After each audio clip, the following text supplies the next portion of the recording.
एक तरफ लोग आपसी सद्भाव भाईचारे की बात करते हैं, वहीं दूसरी तरफ देश के हालात जो हैं वो सबके सामने हैं। पिछले दिनों पार्लियामेंट में जो घटना हुई वो बहुत ही अजीब और ऐसी है कि उसका जिक्र करना और उस पर चर्चा करना वो भी अजीब व गरीब लगता है। अभी हमारे साथ बात करने के लिए मौजूद हैं आम आदमी पार्टी माइनॉरिटी विंग के प्रदेश सचिव डॉक्टर अख्तर, जो कि शास्त्री पार्क हॉस्पिटल के मेंबर भी हैं। अभी हम सीधे उन्हीं से बात करते हैं, वो इन सारी घटनाओं को, इस पूरे मामले को किस तरह से देखते हैं।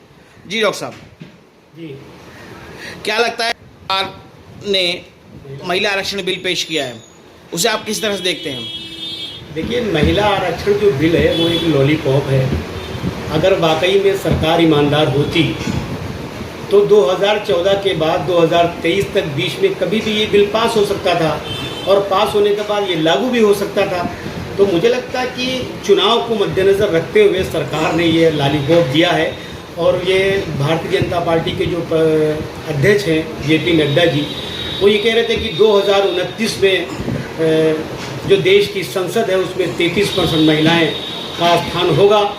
तो 5 साल 6 साल के बाद जो चीज़ लागू होनी है उसे 5 साल पहले पास करवाना मुझे तो लगता है कि लॉलीपॉप लगता है, और इससे महिलाओं का अभी फ़िलहाल कोई फ़ायदा होने वाला नहीं है। अगर वाकई में ईमानदार है तो दलित और OBC समुदाय को प्रतिनिधित्व देकर वो जो है बिल को आज या कल में लागू करे ताकि उसका फ़ायदा महिलाओं तक पहुंच सके। ये कहा जा रहा है कि जिस तरह से बिल को लेके आया गया है वो कहीं ना कहीं एक अगड़े और पिछड़े की जो लड़ाई है उसे खड़ा कर रहा है।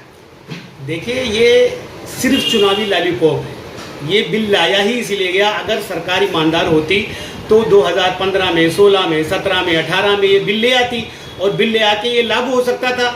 ये सिर्फ 2024 के चुनाव में महिलाओं का वोट लेने का एक एजेंडा है और बाकी कुछ भी नहीं है। इसका होना कुछ नहीं है। डॉक्टर साहब, पिछले दिनों एक घटना हुई है और बहुजन समाज पार्टी के जो सांसद हैं उनको एक भारतीय जनता पार्टी के सांसद ने बहुत ही अजीबोगरीब तरीके से टारगेट किया और इस तरह के वर्ड का इस्तेमाल किया कि वो सिर्फ सांसद के लिए ना हो गए, पूरे समुदाय के लिए हो गए। उसको आप किस तरह देखते हैं? पूरी देश में, पूरी दुनिया में इस बात को लेके जो है कहीं ना कहीं देश की किरकिरी हुई है। देखिए, भारतीय जनता पार्टी की सरकार द्वारा किसी को आतंकवादी कहना, उग्रवादी कहना, ये एक पहली घटना नहीं है। इससे पहले भी हमारे मुख्यमंत्री जनाब अरविंद केजरीवाल को भारतीय जनता पार्टी के नेता आतंकवादी भी बोल चुके हैं, उग्रवादी भी बोल चुके हैं। और आप देखिए इनकी ज़बान का देखिए कि एक नेता तो अरविंद केजरीवाल जी को उसने हरामी लफ्ज़ तक जो है संबोधित कर दिया था।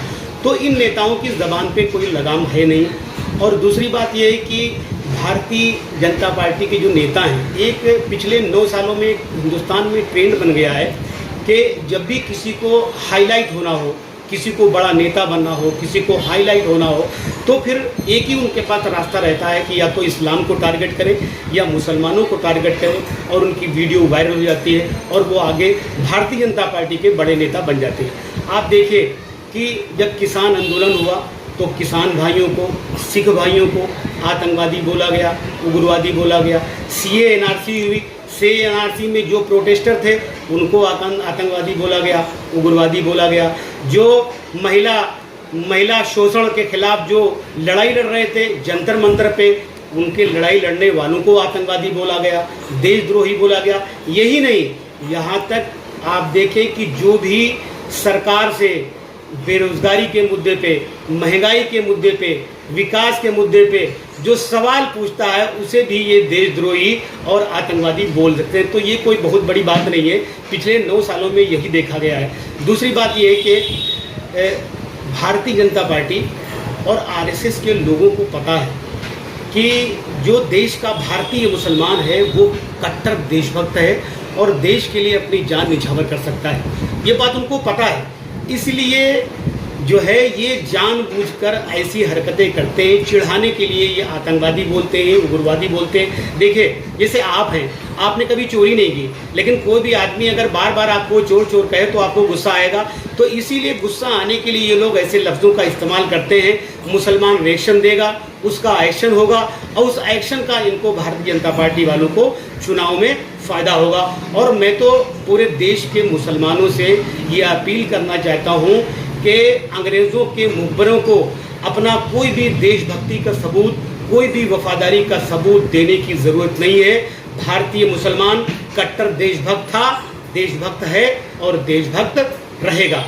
अब रही आपने विधूड़ी जी की बात कही, जो रमेश विधूड़ी ने जो लोकसभा में जो नाजेबा हरकत की उसके बारे में, तो देखिए ये जो भाषा होती है ना, भाषा आदमी के संस्कार को रिप्रेजेंट करती है।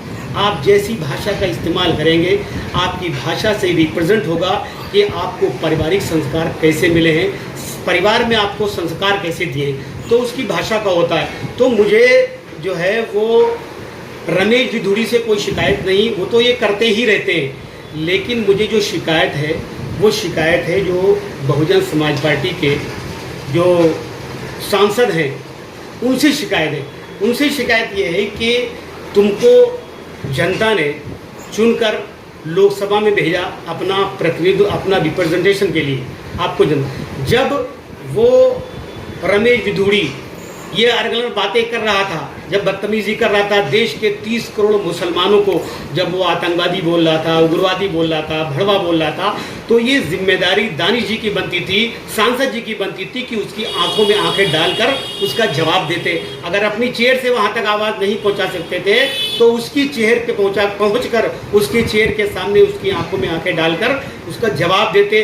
रोने धोना मुझे भी अच्छा नहीं लगा, और मुझे लगता है कि जिन लोगों ने दानिश साहब को वोट दिया है, दानिश साहब का रोना धोना उनको भी अच्छा नहीं लगा होगा।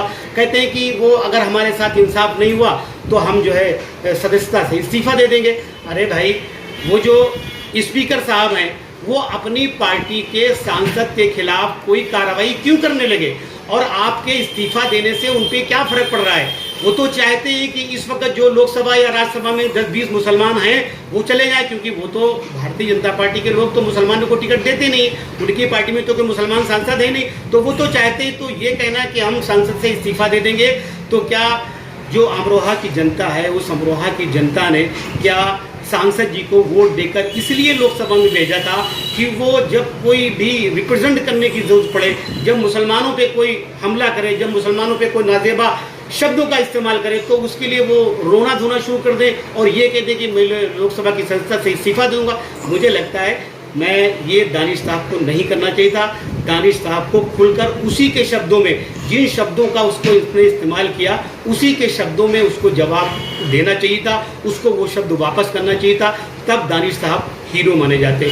और आखिरी बात मैं ये कहना चाहता हूँ कि देखिए, भारतीय जनता पार्टी के लोग जो कुछ भी मुसलमानों के साथ, दलितों के साथ, अल्पसंख्यकों के साथ कर रहे हैं, उससे मुसलमानों का नुकसान कम और भारत का नुकसान ज़्यादा हुआ है। आप देखिए कि लोकसभा ने तो उन शब्दों को बाहर निकाल दिया, लेकिन तब तक वो पूरी वीडियो पूरी दुनिया में वायरल हो चुकी थी जी। आप ज़रा सोचिए कि जब जो लोग G20 में जो विदेशी मेहमान यहाँ पर आए थे, जिन लोगों ने सोने चांदी के बर्तनों में खाना खाया था, जब वो इस वीडियो को देखेंगे, सऊदी अरबिया के लोग देखेंगे या टर्की के राष्ट्रपति देखेंगे, जब देखेंगे तो वो हमारे देश की छवि का क्या होगा, हमारे देश की छवि का बुरा हाल होगा। इस बात को ये लोग समझते नहीं हैं। ये लोग समझते हैं कि सिर्फ भारत में रहकर ही शेर बन सकते हैं। आप ये देखिए कि पूरी दुनिया में आज भारत की छवि का क्या हाल है।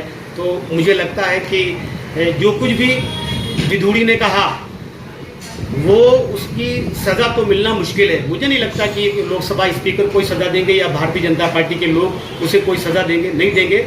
लेकिन मैं सबसे ये कहना चाहूँगा कि जितने भी हमारे मुस्लिम पार्लियामेंट मेंबर पार्लियामेंटियर हैं, जितने भी मुस्लिम सांसद हैं, अरे भाई, मुस्लिम अगर वहाँ पे जब आप जवाब देते तो अगर उनके खिलाफ कोई कार्रवाई नहीं होती तो आपके खिलाफ भी कोई कार्रवाई नहीं होती, अगर उसके खिलाफ कार्रवाई तो आपके खिलाफ भी कार्रवाई होती। सभी सांसदों को अपनी मर्यादित भाषा का इस्तेमाल करना चाहिए। लेकिन अगर आपके साथ कोई बदतमीजी कर रहा है और आप यस या नो में जवाब दे रहे हैं तो उससे उस पर असर नहीं पड़ेगा। जो जिस भाषा का इस्तेमाल करे उसी भाषा से उसको जवाब देना चाहिए। मैं कंडेम करता हूँ और मुझे दुख इसलिए नहीं हो रहा है क्योंकि 9 साल में कईयों बार इस भाषा का इस्तेमाल किया जा चुका, कईयों बार। अच्छा देखिए, अगर मान लिया ऐसा लगता है लोगों को कि अचानक विधूड़ी के मुंह से ये उग्रवादी, आतंकवादी, भड़वे ये शब्द निकल गए, ऐसा कुछ नहीं, अचानक नहीं निकले।